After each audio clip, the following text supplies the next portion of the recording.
Hello kiddos, welcome back to my YouTube channel Science with Aishwarya ma'am. Today we are going to learn about cell and its organelles. So let's start with the cell. Cell से शुरू करते हैं. Cell होता क्या है? Cell को किसने discover किया? So cell is discovered by Robert Hooke. Scientist हैं रॉबर्ट हुक, जिन्होंने सेल की डिस्कवरी की और कब की थी इन्होंने? इन 1665 में. सो सेल क्या होता है? एक बेसिक यूनिट ऑफ लाइफ है. मीन्स सेल ही है जहाँ से लाइफ की शुरुआत होती है. सो अगर आपको कोई डेफिनेशन लिखने में आ जाए, so you can write this as a definition: smallest structural, functional and biological unit of all living organisms, it acting as the fundamental building block of the life. ये हमारी एक building block of the life की तरह भी काम करती है. Mostly जो cells होते हैं they are very much small and invisible without using a microscope. बिना माइक्रोस्कोप की हेल्प से आप सेल को नहीं देख सकते हो. आपको सेल को देखने के लिए इवन की जो लार्जेस्ट सेल्स भी होते हैं कई बार, उनको भी आपको देखने के लिए माइक्रोस्कोप की नीड होती है. ओके, सो नेक्स्ट इज इसी से रिलेटेड है हमारे पास सेल थ्योरी. सेल थ्योरी में हमारे पास जो दो साइंटिस्ट हैं वो बहुत फेमस हैं. एक है हमारे पास शेल्डन और दूसरे हैं हमारे पास श्वान. जो शेल्डन हैं और श्वान हैं, इन दोनों ने जो है सेल थ्योरी को प्रपोज किया था, सेल थ्योरी को बनाया था. ठीक है, means we can say that cell theory is given by Schleiden and Schwann. लेकिन इनकी सेल थ्योरी भी अलग अलग दर्शाती है या अलग अलग चीज़ बताती थी. जैसे कि शेल्डन ने इन 1838 में कहा that all plants are made of cells. Right, Sheldon ने बात की प्लांट्स के बारे में. तो उसके बाद 1839 में आफ्टर 1 ईयर शॉन ने क्या बोला? All animals made of cells. और जब ये दोनों ही कंबाइन हो गई डेफिनेशंस कि all organisms are made of cells, तो हमें कह दिया कि वो क्या है? एक सेल थ्योरी है. दैट्स वाई हम बोलते हैं कि सेल थ्योरी जो है वो शेल्डन और शॉन ने दोनों ने ही दी है. इसके बाद क्या हुआ? जैसे कि यहाँ पे आपको सेकंड पॉइंट दिख रहा है, every cell in an organism produced by another cell आएगा यहाँ पे. Another cell, not by another cell, it is pre existing cell. तो यहाँ पर हमारे पास एक साइंटिस्ट थे रुडोल्फ वर्काउ. इन 1855 इन्होंने 1855 में कहा sales comes from pre existing cells. की जो सेल्स हैं वो कैसे हो रहे हैं, कैसे बन कैसे रहे हैं? They comes from pre existing means जो ऑलरेडी सेल प्रेजेंट है उसी की हेल्प से नेक्स्ट वाला सेल जो है वो बन रहा है. Pre existing cells. यहाँ पे हमने 3 बातें पढ़ी, 3 बातों के बारे में जाना कि जो शेल्डन है इन्होंने 1838 में कहा कि सभी प्लांट्स जो हैं they are made up of cells. और जो श्वान हैं उन्होंने 1 साल बाद 1839 में कहा that all animals are made up of cells. दोनों ने एक ही बात कही थी कि जो प्लांट्स हैं या एनिमल्स हैं ये सेल्स के बने होते हैं. इट मीन्स हमारी सेल थ्योरी क्या है? That all organisms are made up of cells, either they are plants or they are animals. So that's why cell theory is given by Schleiden and Schwann. उसके बाद Rudolf virtue ने क्या किया? इस cell theory को थोड़ा सा modify कर दिया. राइट, दे जस्ट इन्होंने क्या किया? modify the cell थ्योरी, इन्होंने सेल थ्योरी को मॉडिफाई किया और इन्होंने क्या कहा, sales comes from pre existing cells, जो पहले से सेल्स प्रेजेंट हैं उन्हीं की हेल्प से जो है नेक्स्ट जो न्यू सेल्स हैं वो बनना शुरू होते हैं और वो बनते हैं। I hope this point is got to you, ये आपको समझ आ गया होगा। नेक्स्ट चलते हैं। नेक्स्ट ये आपके पास है एक सेल का structure, mainly it's a animal cell we can say. So अब देखो इस सेल में क्या क्या चीज़ें दिख रही हैं आपको यहाँ पे दिख रहा है cell membrane, mitochondrion, lysosome, Golgi complex, smooth ER, rough ER, nucleus, और भी बहुत सारी चीज़ें इनमें प्रेजेंट होती हैं जिनको हम आज इस टॉपिक में क्लियर करेंगे। तो आइए चलते हैं। फर्स्ट है हमारे पास, अब सेल है, ठीक है, सेल है, so cell consist of cell membrane, cytoplasm and nucleus.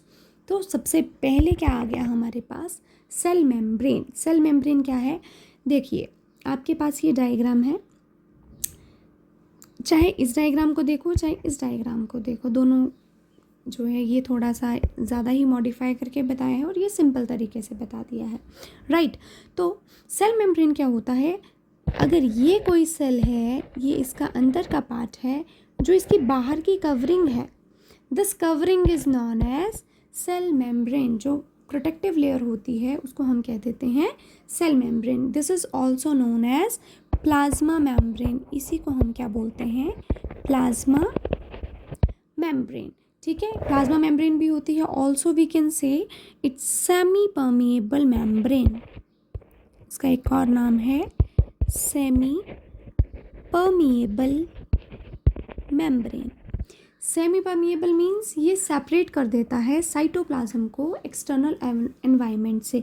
देखिए ये जो होती हैं, ये जो मटेरियल है, ये जो जेली लाइक सब्सटेंस है, ये जो भरा पड़ा है आपको, ये जो pink I can say pinkish colour का जो दिख रहा है मटेरियल, ये होता है साइटोप्लाज्म, जेली लाइक सब्सटेंस होता है सेल के अंदर प्रेजेंट। ये आउटर जो ये वाली सराउंडिंग है, इसको और इसके बीच में ये चीज़ आ जाती है, इट मीन्स ये क्या कर रही है, सेपरेट कर रही है। सो स्ट्रक्चर कैसा होता है, surround the parts of cell together. इसने क्या कर दिया, ये सभी जो सेल के पार्ट्स हैं, देखो ये पार्ट है, ये पार्ट है, ये अलग पार्ट है, ये सारे अलग पार्ट जो आपको दिख रहे हैं, इन सबको एक जगह पर ले आता है कौन, प्लाज्मा मेम्ब्रेन बोल सकते हैं, सेल मेम्ब्रेन बोल सकते हैं। अब इसका फंक्शन क्या है, ये काम करता क्या है, it controls the movement of material into and out of the cell. इसने क्या कंट्रोल कर दिया, it means it will allow and exit of the material, ठीक है। ये अलाउ करता है कि कोई चीज़ अंदर आएगी या फिर कौन सी चीज़ है जो एग्जिट करेगी, सेल के अंदर से बाहर जाएगी। तो ये किसका काम होता है, सेल मेम्ब्रेन का काम होता है, क्लियर। नेक्स्ट है हमारे पास साइटोप्लाज्म, जो अभी मैंने आपको बताया सेल मेम्ब्रेन, ये वाला पार्ट हमारे पास सेल मेम्ब्रेन आ गया। तो ये जो पिंकिश कलर की चीज़ बताई थी, दिस इज साइटोप्लाज्म। तो साइटोप्लाज्म होता कैसा है, it's a jelly like substance, ठीक है। कैसा होता है ये, जेली लाइक सब्सटेंस होता है, substance between the cell membrane and the nucleus. ये देखिए, ये है हमारे पास, यहाँ इस डायग्राम में देखो, ये न्यूक्लियस है और ये है हमारे पास सेल मेम्ब्रेन, या फिर इसको प्लाज्मा मेम्ब्रेन भी बोलते हैं, ठीक है। तो ये जो इस डायग्राम में, इस डायग्राम को देखो, यहाँ पे ये जो येलो वाली चीज़ है, येलो येलो पार्ट दिख रहा है आपको, फ्लूइड, यही क्या है हमारे पास, साइटोप्लाज्म। और इस तरफ ये जो पिंक वाला है, इस तरफ के डायग्राम में ये साइटोप्लाज्म है, ठीक है। Everything within the cell membrane which is not the nucleus is known as cytoplasm. क्या बोला गया है कि सब कुछ जो है इस सेल मेम्ब्रेन के अंदर, न्यूक्लियस को छोड़ के, मीन्स न्यूक्लियस के बाहर वाली चीज़, ये जो न्यूक्लियस है इसके बाहर की चीज़, ये सब क्या है, साइटोप्लाज्म है। Makes up most of the mass of many cell, मीन्स बहुत सारे सेल्स का ये मास जो है, इसका वेट जो है यही बढ़ाता है। अब साइटोप्लाज्म का क्या फंक्शन होता है, different cell material are produced by cytoplasm. Cytoplasm जो है बहुत सारा मटेरियल जो है वो प्रोड्यूस करता है, सेल का मटेरियल जो होता है उसको प्रोड्यूस करता है। और सभी जो ऑर्गेनेलीज हम पढ़ने वाले हैं वो सभी ऑर्गेनेलीज आप देख रहे हैं यहाँ पर कि इस साइटोप्लाज्म के अंदर ही एम्बेडेड रहती हैं, इसी में ही होती हैं। क्लियर? सो साइटोप्लाज्म के बारे में थोड़ा सा और करते हैं। That cytosol is the jelly like mixture in which the other organelles are suspended. जैसे मैंने आपको अभी बताया कि ये जो साइटोप्लाज्म है इसी के अंदर एम्बेडेड रहती हैं हमारी बाकी की ऑर्गेनेलीज। ठीक है, तो ये जो साइटोसोल है मीन्स ये जो मटेरियल आ गया और जो हमारी ऑर्गेनेलीज आ गई, ये सब एक साथ जब हम इसको बोलते हैं तो हम कहते हैं इसको cytoplasm. Next part of the cell अगर मैं कहूँ, next part is nucleus. Nucleus को हम एक नाम दे सकते हैं, it is the brain of the cell और the control centre of the cell. ठीक है, न्यूक्लियस जो है सेल में वो as a brain of the cell भी बोलते हैं, उसको हम कंट्रोल सेंटर भी बोल सकते हैं। ये जो आपको यहाँ पे दिख रहा है या फिर इस डायग्राम में कहूँ तो ये जो आपको पिंक कलर का दिख रहा है, दिस इज़ द न्यूक्लियस। हमने कहा कि सेल है, ये अंदर न्यूक्लियस है, सेल के बाहर है सेल मेम्ब्रेन। ये जो न्यूक्लियस है ना, न्यूक्लियस के बाहर भी एक कवरिंग है जिसको हम कहते हैं न्यूक्लियर मेम्ब्रेन। वो हम इस डायग्राम में आपको दिखेगा कि ये न्यूक्लियस है। ठीक है, न्यूक्लियस का पूरा इन्होंने इसको हम बोल सकते हैं कि सेपरेट करके पूरा ही ओपन करके बता दिया है कि न्यूक्लियस में क्या क्या चीज़ें होती हैं। अब देखिए स्ट्रक्चर कैसा होता है, यूजुअली ये राउंड होगा या फिर ओवल शेप में होगा। नियर सेंटर हो सकता है कि ये सेंटर में हो, जैसे इस डायग्राम में आपको दिख रहा है बिल्कुल सेंटर में है, इस डायग्राम में दिख रहा है नियर बाय थोड़ा सा लेफ्ट साइड है बट नियर सेंटर है। The nucleus separated from the cytoplasm bye thin membrane is called nuclear membrane. ये जो न्यूक्लियस है, ये वाला न्यूक्लियस जो है, ये बाकी के बाहर के साइटोप्लाज्म से और बाकी ऑर्गेनेलिस से सेपरेटेड रहता है क्योंकि इसके बाहर भी एक कवरिंग है जिसको हम कहते हैं न्यूक्लियर मेम्ब्रेन, जो कि न्यूक्लियस को प्रोटेक्ट करती है। ठीक है, और न्यूक्लियस का फंक्शन क्या है, जैसे कि ये कंट्रोल सेंटर है तो of course it will control the cell activities. Cell की सभी एक्टिविटीज़, जो भी सेल काम करेगा उसकी एक्टिविटीज़ को न्यूक्लियस कंट्रोल करता है। अब आते हैं हम ऑर्गेनेलीज पे। तो सेल की जो पहली ऑर्गेनेली है दैट इज़ माइटोकॉन्ड्रिया। माइटोकॉन्ड्रिया बहुत फेमस नाम है इसका। माइटोकॉन्ड्रिया को हम क्या कहते हैं, power house of the cell. Power house of the cell. बहुत बार ये क्वेश्चन कॉम्पिटिटिव एग्ज़ाम्स में पूछा जाता है। अगर आपके 8th 9th के एग्ज़ाम हैं तो MCQ की फॉर्म में ज़रूर ये क्वेश्चन पूछा ही जाता है। So mitochondria is known as power house of the cell. ठीक है, ये क्या करता है, ये पहले देख लेते हैं इसकी शेप कैसी है। देखिए यहाँ पर आपको दिख रहा है ये इस तरह से। ठीक है, ये इसकी बॉडी का डायग्राम बनाया गया है और कुछ इस तरह से जो है ये स्ट्रक्चर इसका होता है। यहाँ पर कहा गया है कैसा है, ये रोड शेप में है। इस डायग्राम में आपको दिख रहा है ये क्या है हमारे पास, दिस इज माइटोकॉन्ड्रिया। तो एक रोड शेप में जो है आपको इसका डायग्राम दिख रहा है, ये इस शेप में होता है। क्लियर? अब इसके फंक्शन की बात करें कि माइटोकॉन्ड्रिया का काम क्या होता है। It release energy and it is called power house of the cell. Power house of the cell बोलते हैं, ठीक है। क्यों बोलते हैं? बिकॉज ये एनर्जी प्रोड्यूस करता है। कौन सी energy? It produce ATP। ATP सुना है आपने? ATP क्या होता है? Adenosine triphosphate.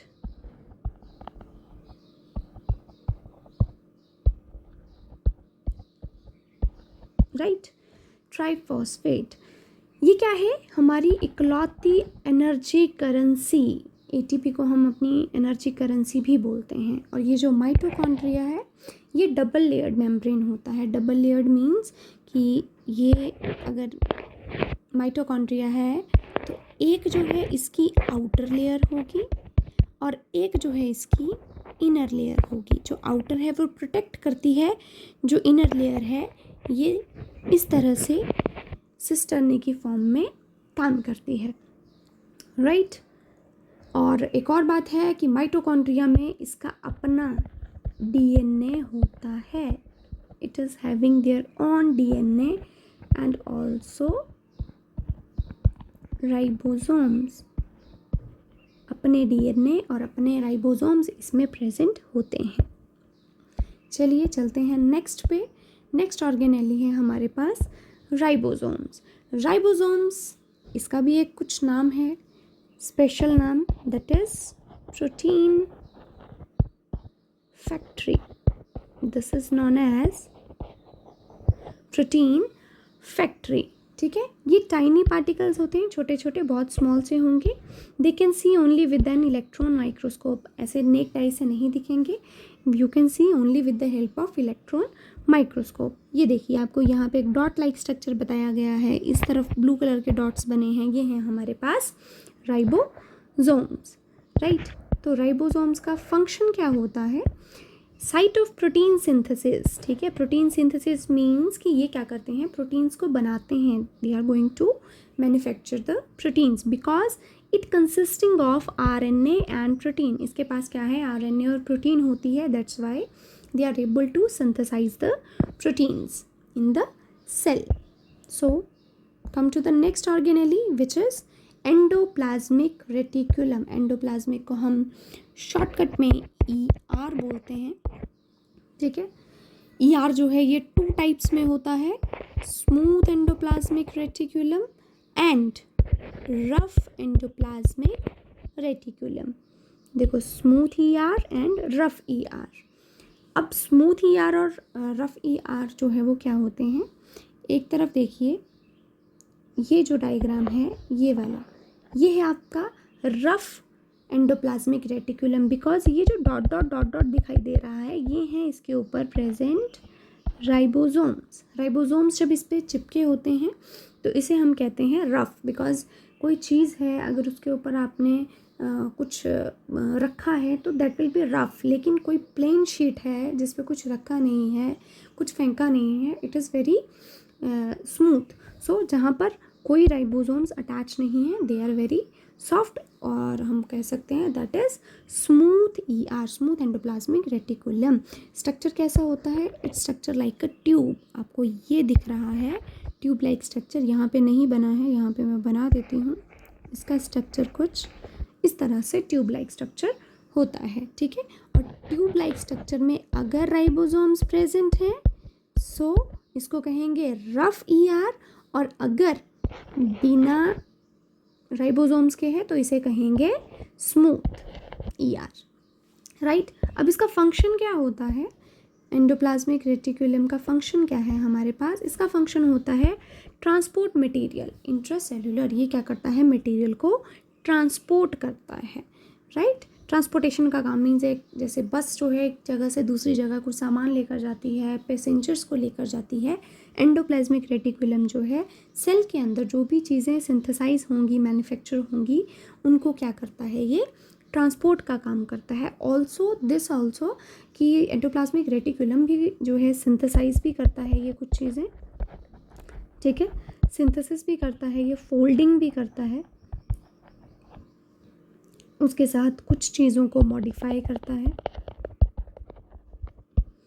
And last thing transportation भी करता है। और किसकी कर रहा है ट्रांसपोर्टेशन, सिंथेसाइज, फोल्डिंग या फिर मॉडिफिकेशन? ये करते हैं प्रोटीन्स एंड लिपिड्स की। किसकी करते हैं? प्रोटीन्स एंड लिपिड्स की। क्लियर? तो चलते हैं नेक्स्ट ऑर्गेनेली पे। नेक्स्ट ऑर्गेनेली है आपके पास गोल्जाई बॉडीज़। गोल्जाई बॉडीज़ भी कह सकते हैं या फिर आप बॉडीज़ की जगह बोल सकते हो एपरेटस। बहुत सारी बुक्स में गोल्जाई बॉडीज़ दिया होता है और बहुत सारी बुक्स में जो है गोल्जाई एपरेटस दिया होता है। अब इसका भी एक स्पेशल नाम है, इसको कहते हैं हम post office of the cell. क्या कहते हैं? Post office of the cell. इसका स्ट्रक्चर कैसे होता है? Series of flatten sac. देखिए यहाँ पे आपको दिख रहा है या फिर यहाँ पे आप लोग देखो तो एक फ्लैट जो है सैक लाइक स्ट्रक्चर है, इस तरह से ये फ्लैट सैक लाइक स्ट्रक्चर जो है वो बना होता है और इसको हम कहते हैं गोल्जी बॉडीज़। आइए इसके फंक्शंस देखते हैं कि फंक्शंस क्या हैं इसके। ये क्या करता है? It processes, packages and secretes material. ये क्या करता है? पैकिंग का काम करता है। देखो हमने पोस्ट ऑफिस कहा है ना, तो पोस्ट ऑफिस में आपने क्या करना होता है? कुछ चीज़ ट्रांसफ़र करनी है, लेटर भेजना है कहीं, तो पैकिंग कौन करेगा? पैकिंग जो है पोस्ट ऑफिस वाले करेंगे, आपने लेटर वहाँ पे देना है ना। तो ये हमारा पोस्ट ऑफिस है सेल का, तो ये पैकिंग करेगा। Material that are transported by the ER usually stop first at the Golgi bodies. ठीक है, ER एंडोप्लाज्मिक रेटिकुलम ने जो चीज़ें बनाई, उन्होंने जो ट्रांसपोर्ट किया, वो पहले कहाँ पे जाके रुकती हैं? गोल्जी बॉडीज़ में जाके रुकती हैं। वहाँ पे क्या हो जाएंगी? दे विल स्टोर और altered before moving to other parts of the cell. वहाँ पे कुछ टाइम के लिए स्टोर की जाएंगी।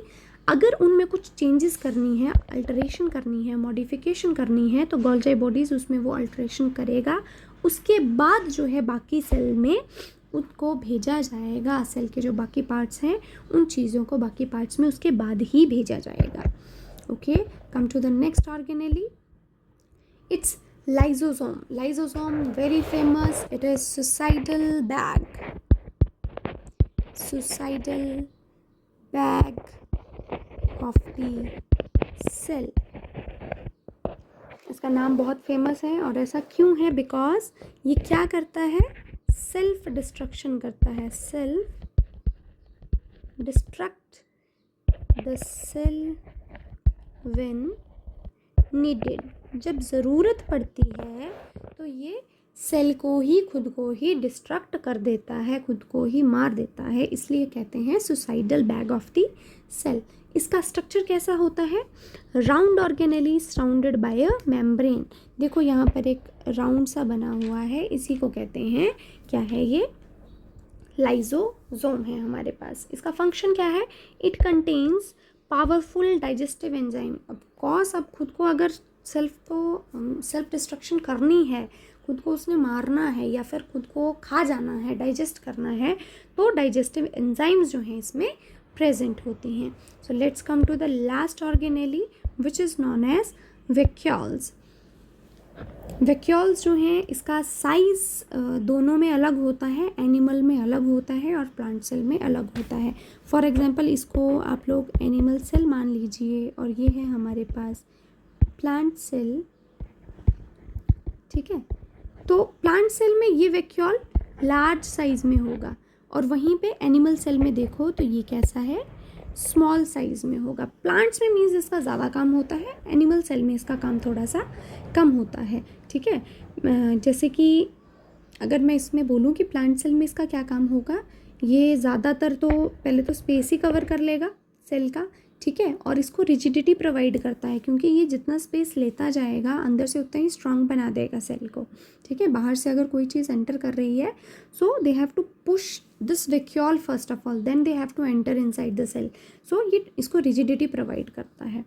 तो इसका स्ट्रक्चर कैसा होता है? Fluid filled sac that float in the cytoplasm. एक सैक लाइक स्ट्रक्चर है जिसमें कि फ्लूइड भरा है, इसके अंदर बहुत सारा फ्लूइड होता है, यहाँ पे भी बोलूँ तो फ्लूइड प्रेजेंट होगा। ठीक है, और ये फ्लोट करता है साइटोप्लाज्म में। इसका फंक्शन क्या है वैक्यूल्स का? एक तो मैंने आपको फंक्शन प्लांट्स में बता दिया कि उसको रिजिडिटी प्रोवाइड करता है। ठीक है, ये स्टोर करता है वाटर एंड फूड मटेरियल। ये क्या करेगा? स्टोरेज का काम करता है। और फिर क्या हो जाएगा? Store waste and help the cell get rid of the waste. एक तो पहले तो ये स्टोर करेगा, वाटर को स्टोर करेगा, फूड मटेरियल को स्टोर करेगा, और जब सेल को उसकी ज़रूरत होगी, when the cell need that thing, तो वो प्रोवाइड करता है कि हाँ इसे ज़रूरत है फूड की, इसे ज़रूरत है वाटर की, उस टाइम उसको प्रोवाइड करता है। और साथ ही साथ वैक्यूल क्या काम करता है? वेस्ट को भी स्टोर करता है। स्टोर करने के साथ साथ जब ज़रूरत है तो उस वेस्ट को बॉडी से बाहर भी निकाल देता है। आई hope this is clear. So video ज़्यादा लेंथी ना हो जाए, इसलिए हम यहीं पे ख़त्म करते हैं कि हमने आज क्या हमने पढ़ा सेल के बारे में, सेल को किसने डिस्कवर किया, उसके बाद सेल थ्योरी किसने दी, सेल थ्योरी को किस तरह से मॉडिफाई किया वर्चो ने। देन हमने सेल के पार्ट्स पढ़े, सेल के पार्ट्स में हमारे पास आ गया था सेल मेम्ब्रेन, सेल मेम्ब्रेन के बारे में पढ़ा। उसके बाद जो है साइटोप्लाज्म के बारे में हमने पढ़ा, साइटोप्लाज्म के बाद हमने न्यूक्लियस के बारे में पढ़ा। ठीक है, ये तीनों जो है पार्ट्स हैं सेल के अंदर होते ही होते हैं। उसके बाद हमने पढ़ी सेल की ऑर्गेनेलीज, उनके बारे में पढ़ा और उनके फंक्शंस के बारे में पढ़ा। I hope you understand the topic.